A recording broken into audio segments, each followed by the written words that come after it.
하나님 말씀 에베소서 4장 7절 그리고 11절에서 12절 말씀 3절을 보겠습니다.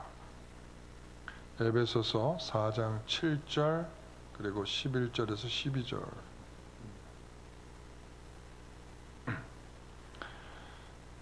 제가 7절 읽겠습니다. 그리고 성도들께서 11절 12절을 읽어주시기 바랍니다. 우리 각 사람에게 그리스도의 선물의 분량대로 은혜를 주셨나니 그가 어떤 사람은 사도로, 어떤 사람은 선지자로, 어떤 사람은 복음 전하는 자로, 어떤 사람은 목사와 교사로 삼으셨으니 이는 성도를 온전하게 하여 봉사의 일을 하게 하며 그리스도의 몸을 세우려 하심이라. 아멘. 오늘 함께 나눌 말씀의 제목은 나에게 맡기실 놀라운 일이라는 제목으로 말씀을 함께 하겠습니다. 조금 전에 우리가 청지기를 임명하였듯이 오늘은 청지기 임명하는 주일입니다. 제가 어린이 사역을 할 때 이런 글을 쓴 적이 있습니다. 이런 내용입니다. 여러분 면허증을 따보신 적 있죠? 면허증 따보신 적 있죠? 제가 그때 제가 면허를 88년도에 면허를 처음 땄는데 그 면허를 딱 따러 갔을 때 그때는 합격률들이 되게 저조했어요. 그러니까 뭐 시험 보는 사람마다 붙는 게 아니라 많이들 떨어졌습니다. 학원들을 대부분 안 다니기 때문에 뭐 그냥 자기가 혼자 운전하고, 그러니까 뭐 뒤에 뭐라 그래요, 그거 우표같이 생긴 거 수입인지 쫙 붙인 거 보면 뭐 뒤에 빼곡히 붙인 사람들이 그 당시에 되게 많았어요. 근데 그 합격하고 나면 얼마나들 좋아하는지 말이죠. 나 면허증 땄다 막 이렇게 엄청나게 좋아하더라고요. 그러니까 제가 그때 이제 그 기억이 나서 우리가 면허증을 딸 때 얼마나 기분이 좋았습니까? 그런데 하나님께서 우리에게 교사로 이 교사의 자격증을 우리에게 이렇게 주듯이 임명장을 줄 때 여러분들에게 어떤 마음이셨습니까? 제가 그런 글을 쓴 적이 있습니다. 그러니까 그만큼의 감격이 있냐라고 묻는 거죠. 우리가 면허증을 딸 때 얼마나 좋고 막 소리를 지르고 막 그랬던 그런 감격스러운 만큼 그게 있느냐라는 질문을 했던 것입니다. 왜 그런가 하면 제가 처음 교사가 될 때 제가 가지고 있었던 마음이 그런 게 있었습니다. 교사로 딱 임명하는 날이었습니다. 그때 그 임명장을 딱 받는데 그때 그 임명장을 딱 받는 순간에 제 마음에 이런 마음이 싹 스쳐왔습니다. 쓸모없고 아무것도 제대로 아는 것도 없고 그리고 뭐 제대로 할 수 있는 것도 없는데 하나님께서 내게 이 엄청난 일을 주시는구나 라고 생각하면서 제 이름이 딱 호명되는데 그때 막 속으로 되게 많이 울었어요. 나 같은 자를 하나님께서 이렇게 교회에 와서 이렇게 교사로 확 세워주신다니. 제가 그 생각이 있어서 그런지 제가 이제 교사들 교육을 하면서 그리고 또 그 글을 쓰면서 그런 질문을 여러 차례 했습니다. 우리가 하나님이 우리에게 그렇게 어떤 주시면서 호명되는 일 앞에 정말 가슴이 뛰고 정말 행복해지고 의욕이 생기고 열정이 생기고 하나님의 마음처럼 하나님이 우리에게 주시려고 하는 것처럼 우리가 그런 마음이 드느냐. 여러분 어떻습니까? 오늘 이름이 불렸던 성도님들 어떻습니까? 그런 마음이 드셨습니까? 오늘 우리는 하나님께서 일꾼으로 삼으실 때 이 모든 것이 그냥 목사가 임의적으로 정했거나 당회가 그냥 임의적으로 정했거나 이런 의미보다는 저도 오랜 시간 한 2-3달 동안 이 일을 위해서 준비하고 기도했습니다. 어떤 사람이 세워져야 될까? 또 사람이 많든 적든 항상 누구를 세우는 일은 정말 하나님이 이 사람을 세우시는 걸까를 늘 고민하면서 세워야 되는 목사의 책임이 있죠. 그래서 제가 이 말씀이 떠올랐습니다. 이 오늘 본문의 7절의 말씀이죠. 우리가 각 사람에게 그리스도의 선물의 분량대로 은혜를 주셨나니. 하나님께서 어떤 사람을 세우려고 할 때 하나님께서 먼저 그리스도의 선물의 분량대로 풍성한 것을 먼저 주시고 그 다음에 11절로 넘어가는 거거든요. 그 다음에 11절. 그 다음 11절은 뭐예요? 그가 어떤 사람은 사도로, 어떤 사람은 선지자로, 어떤 사람은 복음 전환자로, 어떤 사람은 목사와 교사로 삼으셨다. 그러니까 하나님께서 그 풍성하게 그 그리스도의 선물의 분량대로라고 하는 것은 제가 전에도 설명드렸듯 그것은 은사라고 말씀드렸습니다. 은사. 하나님께서 우리에게 은사를 주셔서 어떤 일을 하게 하신다는 것은, 예를 들어서 내가 노래에 재능이 있어서 하나님을 성가대로 찬송을 한다든가, 내가 가르치는 은사가 있어서 내가 아이들을 복음으로 가르친다든가, 아니면 우리가 섬김의 은사를 주셔서 사람들만 보면 섬기고 싶은 마음들이 막 올라온다든가, 그리고 내가 사랑의 마음을 특별히 주셔서 사람들에게, 모든 사람들에게 사랑을 쏟아부을 수 있을 만큼의 그 사랑을 주신다든가, 하나님께서 우리에게 그런 은사를 주셔서, 그러고 난 다음에 사도로, 이겁니다. 그 다음에 사도로, 어떤 사람에게는 목사로, 교사로, 이런 일들을 세우신단 말이죠. 여러분, 그래서 하나님이 우리에게 주신 은사는, 우리는 재능이라는 탤런트라고 하는 표현도 쓰고 하는데, 실제로는 재능이나 자랑거리나, 그리고 내가 다른 사람에게 뽐내고 그런 과시하기 위해서 주신 것이 아니라, 하나님께서 그것은 뭐냐면 하나님의 손길로서 내가 너를 그렇게 붙들고 있다라고 하는 하나님의 손길로 표현해 주시는 것이 우리에게 주시는 은사거든요. 그래서 그 은사는 하나님을 향해서 하나님의 일을 향하도록, 하나님의 일을 하도록, 하나님의 영광을 위해 사용되도록 우리에게 주시는 겁니다. 근데 많은 성도들이 이런 것에 대한 이해가 없이, 교회가 그냥 목사가 누군가가 이렇게 사람이 세우는 일꾼처럼 자꾸 생각하는 데 문제가 있습니다. 여러분, 하나님이 은사를 주셔서 우리에게 그 합당한 사람들을 세워나가시는 거다라는 것을 기억하십시오. 그래서 어느 날 하나님께서 바울을 만나셨습니다. 바울을 다메섹에서, 요즘 바울 얘기가 자주 나오죠. 바울이 쓴 에베소서니까 바울 얘기가 자꾸 나와야죠. 그러니까 바울이 다메섹에서 예수님을 만났습니다. 그렇죠? 그거 뭐 하다가 만났어요? 기도하다 만났나요? 나 예수님 보고 싶어요, 이러다 만났어요? 뭐 하다 만났어요? 예수 믿는 자들을 어떻게 하면 내가 더 많이 잡아서 실적을 더 올릴 수 있을까 하고 가다가 예수님을 만났어요. 그리고 그날 우리가 일일 하는 그날, 일일 알죠? 일일. 오늘 너 나하고 일일 하자 하는 그 일일 그날에 예수님이 뭐라고 하셨을 거예요? 너는 이방인의 사도로 내가 너에게 사명을 주겠다, 이랬었단 말이죠. 아니, 그것도 뭘 좀 더 기도하게 하고, 좀 더 준비케 하고, 뭘 더 배우게 하고, 아니, 그는 한 번도 예수란 옛자도 꺼내본 적이 없어요. 복음을 위해서 말이죠. 복음을 위해서 예수라고 하는 것을 말해본 적이 없고요. 여태까지 예수를 위해서 살아본 적도 없고요. 이제 일일된 그날에 그는 예수님으로부터 사명을 받게 됐다는 거예요. 여러분, 이것은 뭐냐면 이것은 하나님, 그 예수님께서 그 순간에 아까 그 선물의 분량대로 하나님께서 엄청난 은혜를 그에게 부어 주셨기 때문에 저 안 할래요 소리가 나올 수가 없는 거예요. 왜? 하나님께서 주신 사명이 분명하였고, 그 사명을 내가 이루는 것이 내가 해야 할 중요한 일이 되었다는 것을 그는 거기서 깨닫게 되었기 때문이죠. 여러분, 그렇습니다. 바울은 몰랐을걸요? 그 사명을 받을 때까지만 해도 몰랐을 겁니다. 자신이 소아시아를 누비고 다니면서 교회를 세우게 될 것이며, 그것도 모자라서 유럽을 향하여 그가 건너가서 복음을 전해서 교회를 세워가고, 그리고 유럽을 통해서 복음화가 되는 첫 시작의 첫 단추가 자신이 될 것이라고 하는 것은 아마 꿈에도 꾼 적이 없을 겁니다. 이게 바로 하나님께서 놀랍게 하실 일의 시작인 것입니다. 언제가요?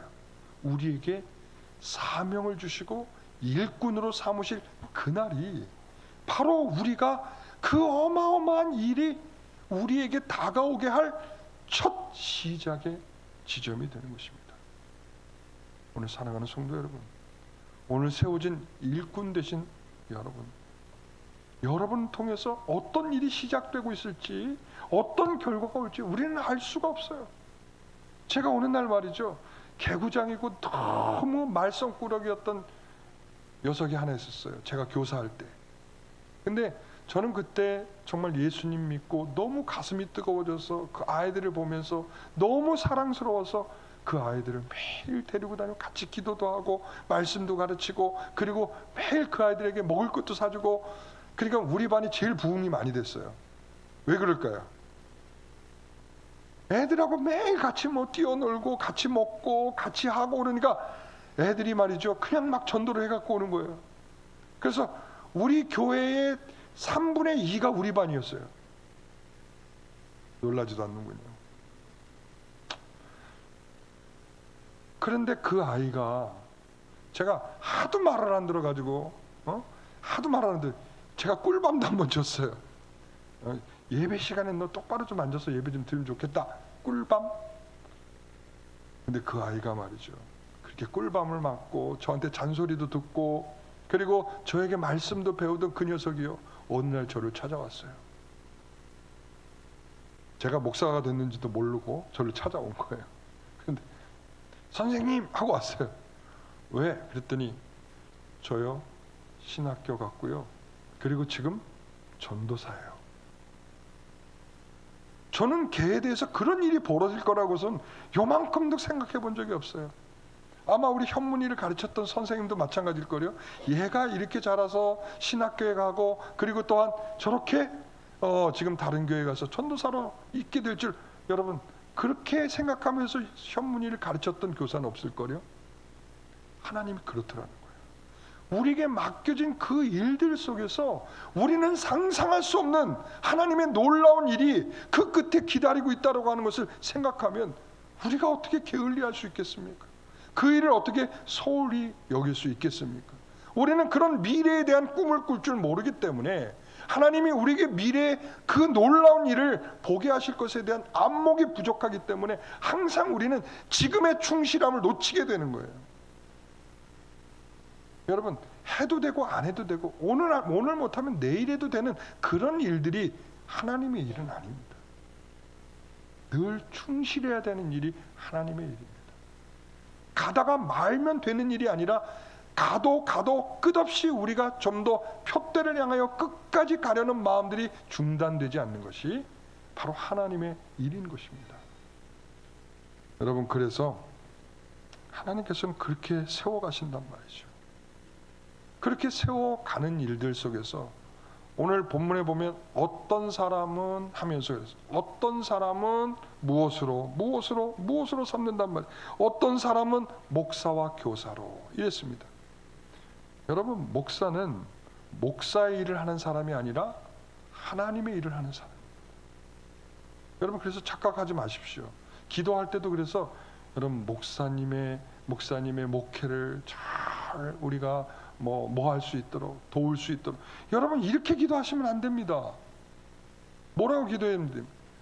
여러분, 우리 목사님이 하나님의 뜻에 잘 합당한 목회를 하실 수 있도록 그 마음을, 그 중심이 사람의 생각으로 하지 않도록 하나님께서 붙잡아 달라고 기도하셔요.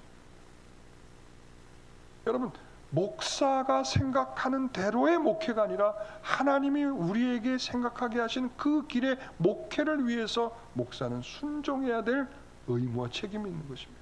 그래서 목사하면 여러분들이 존중해 주시는 이유는 다른 것이 아니라 그 목사직에 있는 것입니다. 하나님께서 이 항존직을 통해서 우리에게 주시려고 하는, 정말 신학교에 가서 공부하게 하고 하나님의 말씀을 잘 익혀서 성도들에게 가르치도록 그 하나님이 생각하는 올바른 정신과 생각과 원리를 올바르게 성도들에게 가르치도록 하는 책임을 목사에게 부여했기 때문에 그 직이 존중을 받을 수밖에 없는 직이라는 것입니다. 그런데 목사가 이런 거죠. 목사의 말을 듣는 것이 하나님의 말을 듣는 것이다.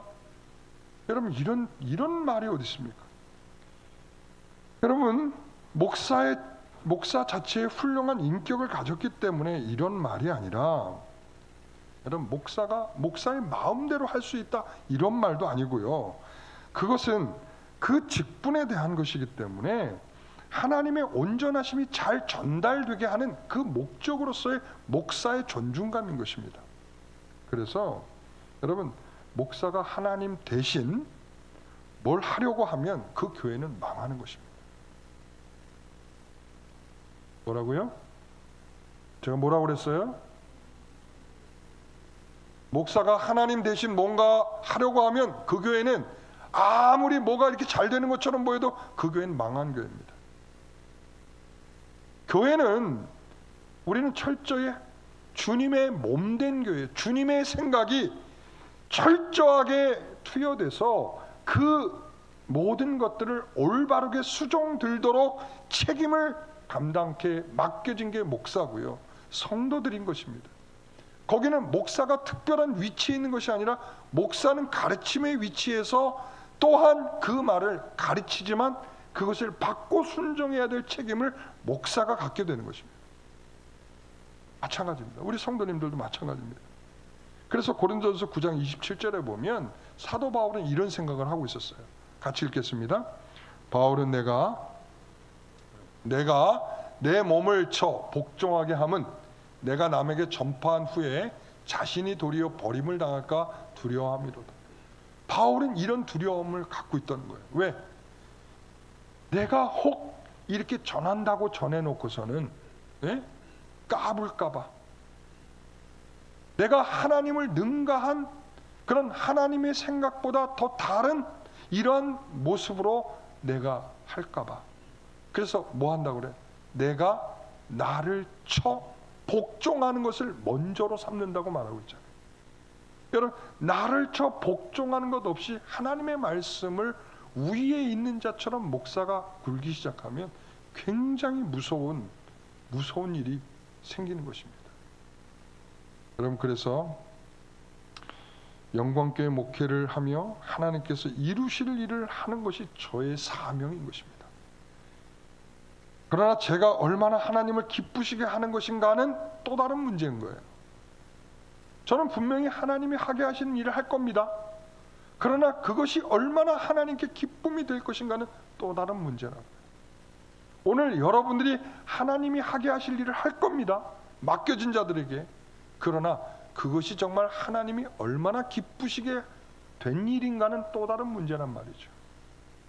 저는 그래서 하나님이 여러분들을 그렇게 임명하시고 부르셨다면 정말 하나님의 기쁨이 되는 성도들이 되시기를 바랍니다.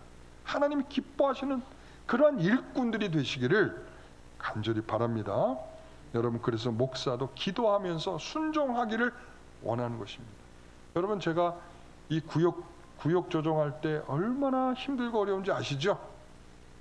아시죠? 제가 2-3달 전부터 계속 기도를 했지 않습니까? 그리고 일주일 동안 제가 방에 콕 박혀가지고 이거와 씨름하다가 결정한 일 아니겠습니까? 그때 결정은 제 생각보다는 하나님께 기도했습니다. 하나님, 어떻게 이 구역들을 세워가야 옳겠습니까? 어떻게 해야, 어떤 사람들이 함께 해야, 정말 이번에 기도 많이 했습니다. 그래서 그런가? 성도들이 다 구역을 보더니 다 만족스럽게 여기더라고요. 할렐루야. 정말 제가 이 구역은 이게 있잖아요. 잘해봤자 본전이다. 어떤 사람이 그러, 목사님 어차피 그거 해도 이런저런 저런 사람들 말 많이 나와요. 그러니까 목사님 각오하시고 하셔야 됩니다. 저는 사람이 그런 말하는 거 별로 두렵지 않습니다. 하나님께서 우리에게 그렇게 세우도록 또 이 짜도록 저에게 마음을 주실 때 여러 가지의 마음들을 종합해서 결과하도록 하나님 저에게 마음을 주셨습니다. 저도 그렇게 순종해서 내놓은 것입니다. 여러분, 그렇습니다. 우리가 교회 안에 어떤 직분이든 일꾼이든 자기의 생각이 앞서거나 하나님의 말씀에 순종하지 않으려고 하는 것은 의미가 없습니다. 하나님께 순종하듯 성도들을 온전하게 하여 봉사일을 하며 그리스도의 몸된 교회를 세우도록 하는 것이 저에게 그 사명이듯이 어떤 일꾼이든 바로 그런 사명을 다 가지고 있는 것입니다. 그래서 교회의 일꾼은 뭐 하라? 하나님의 말씀에 순종하라. 이렇게. 여러분, 그런데 내가 이렇게 저렇게 판단하는 것, 내 생각을 앞세우는 것, 요즘 이런 사람들이 더 많아졌습니다. 나를 의지하면 안 된다는 것, 이런 것들을 좀 깨닫게 되는 성도들이 됐으면 좋겠습니다.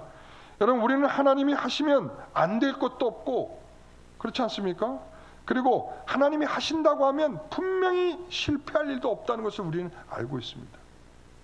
그런데 때로는 말이죠, 우리에게 실패를 경험케 하시고, 그리고 또 우리에게 또한 망하는 결론도 주시면서 우리를 좀 더 하나님의 그 요구를 깨닫게 하시고 하나님이 우리에게 하게 하실 일에 대한 분명한 이해들을 알게 하시는 겁니다. 여러분, 우리가 자꾸 그 실패의 자리에 가게 되는 것은 이런 이유가 있는 것 같아요. 그래야 하나님을 더 의지하게 되지 않습니까? 하나님의 생각이 무엇인지를 조금 더 생각해 보지 않겠습니까? 기도하지 않겠습니까? 여러분, 그런데 잘 되면 자기가 잘 된 줄 알아서 전혀 그러한 생각으로 갈 줄 모르죠.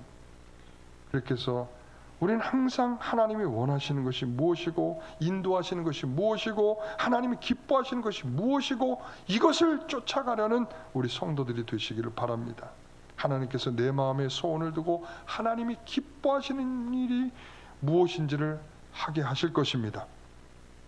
안타까운 것은 그런 깨달음이 적다는 것입니다. 교회 안에 고집스러운 신자들이 너무 많다는 것입니다.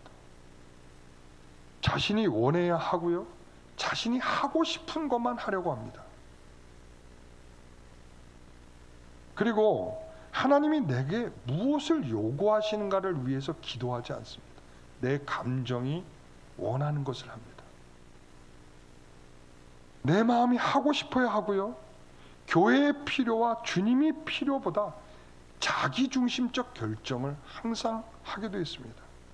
우리 모두는 하나님의 일꾼으로서 하나님의 뜻에 순종해야 된다는 것을 좀 더 기억합시다. 아까 그랬잖아요. 하나님께서 우리에게 그리스도의 선물의 분량대로 우리에게 은혜를 주셔서 그 다음에 일꾼을 세운다 하지 않았습니까? 하나님이 여러분들이 그렇게 풍요로운 걸 주셔서 그 다음에 일꾼으로 삼는다 말씀하고 있지 않습니까? 여러분, 그래서 우리는 항상 그런 마음이 필요합니다. 주님의 몸된 교회에서 하나님이 어떤 사람을 쓰시고 세우는 것을 하나님의 마음이며 하나님의 권세이며 하나님의 지혜로 하나님께서 주신다는 사실입니다. 그래서 우리는 먼저 이런 생각하잖아요. 아유, 저 사람 성가대하면 좋겠다, 이 생각하죠. 그런데 실제로 성가대로 세워지는 사람은 다른 사람일 수 있습니다. 이게 무슨 말인지 아시겠습니까? 여러분, 우리는 이런 사람이 세워지면 좋겠다고 생각하지만 누가 그 일을 할 것인가는 다른 차원이라는 거예요. 왜? 하나님이 세우시니까. 우리는 그 사람을 할 만한 사람이라고 말하고 그 사람에게 자꾸 추천을 하지만 실제적으로는 그렇지 못한 일들이 벌어진다는 것이죠. 여러분, 이러다 보니까 정말 우리는 정말 하나님 앞에 좀 더 기도하면서 하나님이 하게 하실 일에 대해서 순종할 수 있는 마음이 필요합니다. 여러분, 그 필요를 내게 보이셨다면 하나님께서 그 일을 그에게 맡기신 것일 수 있습니다. 그러면 우리는 하나님께 나를 그것을 위해 쓰실 것인가를 여쭤보고 기도해야 합니다. 그래서 하나님의 허락이 된다면 나는 기꺼이 그 일을 해야 하는 것입니다. 그런데 이런 자세가 잘 없다 보니까 교회는 요즘 어떻게 돌아가냔 말이죠. 이런 거예요. 어린아이 손이라도 빌려서 일하고 싶은 거예요. 어린아이 손이라도 빌려서. 여러분 이게 무슨 말인지 아시겠습니까? 아직 미숙하고 할만하지도 못하고, 여러분 이런 사람들이 보이기만 하면 이거 좀 해볼래? 이렇게 되는 거예요. 그러니까 교회 와서 6개월도 안 돼서 입교도 우리 입교 교인이 되지 않은 그런 상태에서도 자꾸 일을 권하는 겁니다. 이것 좀 해보겠습니까? 이것 좀 해보겠습니까? 조금 신앙이 딱 왔는데도 벌써 처음부터 기도하는 게 다르고 뭔가 열심히 되는 게 다르면 저 사람에게 금방 부탁을 합니다. 당신 이것 좀 해보시겠습니까?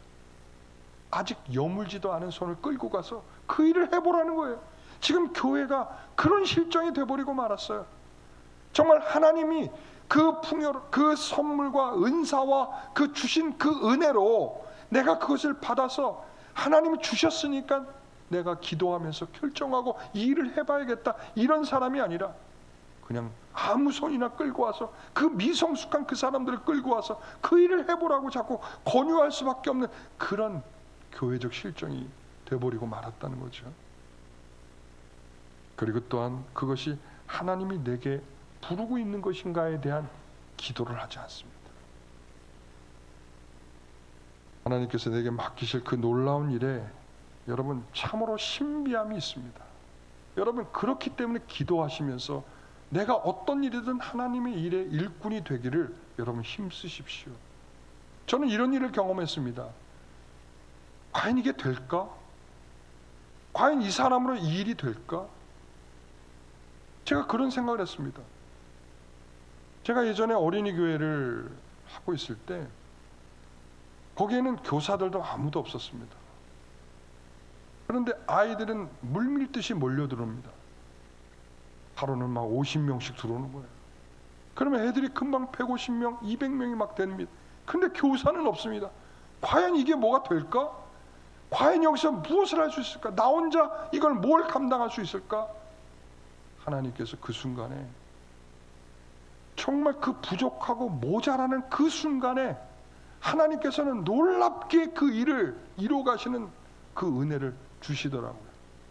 그 은혜는 누구에게 존재하십니까? 6학년 아이들이 그 일들을 감당했습니다. 6학년 아이들이 아침이면 7시 반이면 주일에 교회로 옵니다.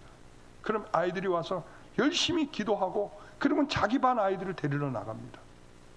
그럼 그 아이들이 데리고 와서 정말 그 아이들을 다 손에 손을 잡고 데리고 들어오는데 정말 하나님께서 이렇게 하시는, 사람이 없어서 일을 못하는 것이 아니라 할 마음이 있는 사람이 없기 때문에 그 시작이 안 되면 어떤 일도 하나님의 일이 일어나지 않는다는 것입니다.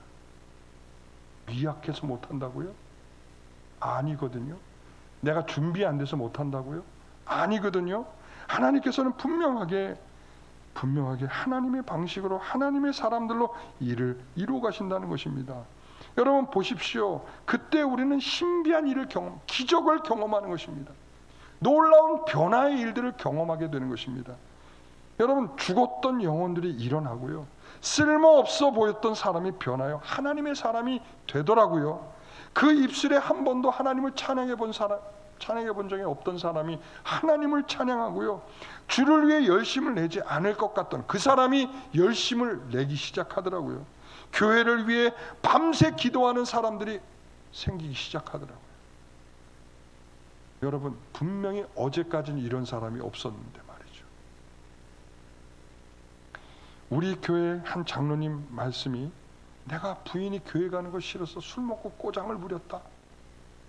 그런데 그분이 장로님이 돼서 한 시대를 감당하는 그런 장로님의 모습으로 한 역할을 해내실 줄 누가 알았겠습니까? 모르는 거예요. 여러분 하나님께서는 교회를 이루시는 방법은 없어, 안 돼, 못해 이게 아니라 그런 사람들 가운데 하나님께서 하나님의 일을 위하여 꺾어내시고 새롭게 하시고 변화케 하셔서 우리도 상상하지 못한 기적들이 일어나는 놀라운 은혜가 그 사람들을 통해서 이루어 가시는 일들이 일어난다는 사실입니다. 저는 그걸 계속 보아왔어요. 하나님이 그런 방식으로 하시는구나. 우리 교회도 그렇게 하나님이 만들어 가신다는 믿음이 있습니다. 여러분 3년 전, 5년 전에 여러분들 모습을 한번 돌아가서 보십시오. 자, 제가 여러분에게 질문 드리겠습니다. 그 5년 전에 여러분들의 모습 지금 쫙 돌아보면 다 은혜같이 느껴지십니까? 어떻습니까? 은혜같이 느껴집니까? 이거 굉장히 중요한 질문입니다. 내가 5년을 들여다봤을 때 정말 하나님께서 나를 그렇게 풍성하게 하시며 정말 이렇게 나를 변하게 하셔서 오늘 이 자리에 있게 하셨다라고 하는 그 모습을 안목으로 보면 그 안에서는 바로 기적이 일어난 것입니다. 여러분, 사람이 변하는 것은 기적입니다.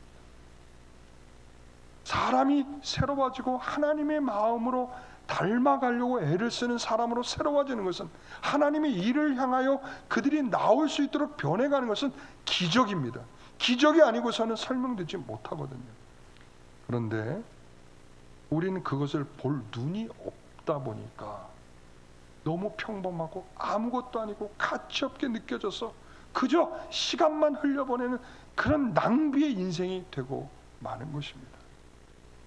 여러분, 우리 사랑하는 성도 여러분, 하나님께서 교회에서 일꾼을 만들기 우리에게 하신 일을 알고 계십니까? 그 사람에게 그 일을 맡겨서 이루고자 하는 엄청난 계획을 보시고 계십니까? 그러므로 우리는 어떤 사람이 일꾼으로 세울 때 어쩔 수 없어서 그 사람이 아니라 하나님께서 그를 세우도록 하셔서 하나님의 일로 부르고 계시다는 사실에 대하여 인식할 수 있게 되시기를 바랍니다. 여러분, 그래서 그 놀라운 일에 참여하게 하신 것을 여러분 생각하십시오. 하나님이 하시는 일에 대한 우리의 태도는 한 사람을 들어 사용할 때 미흡하더라도 하나님의 지혜에 적합한 일이라는 것을 생각하십시오. 저 사람이 뭘 할 수 있을 것 같아? 아이, 뭐 저 사람이야? 왜 저런 사람을 세웠을까? 아니요. 하나님이 그 사람을 세울 때는 미흡하고 부족하더라도 하나님께서 세우시는 중요한 이유가 있다는 것입니다. 여러분, 필요한 사람은 아무리 먼 곳에서라도 있는 것이고요. 지금 우리의 생각 속에 없어도 그 사람일 수 있는 것이고요. 지금 가능성이 없는 그 사람이라 할지라도 하나님께서는 만들어서 사용하실 수 있다는 것을 기억하십시오. 여러분, 그래서 그들을 부르셔서 도대체 뭘 하시려고 하시는 것인가? 오늘 12절 말씀을 다시 한번 읽어보겠습니다. 이는 성도를 온전하게 하여 봉사일을 하게 하며 그리스도의 몸을 세우려 하십니다. 뭘 세우려고 한다고요? 그리스도의 몸을 세우려는 일이다. 그리스도께서는 이 땅에 오셔서 십자가에서 죽으시고 그의 몸은 모멸과 수치와 괴로움과 고통 속에서 죽음을 당하셨습니다. 그게 그리스도의 몸이십니다.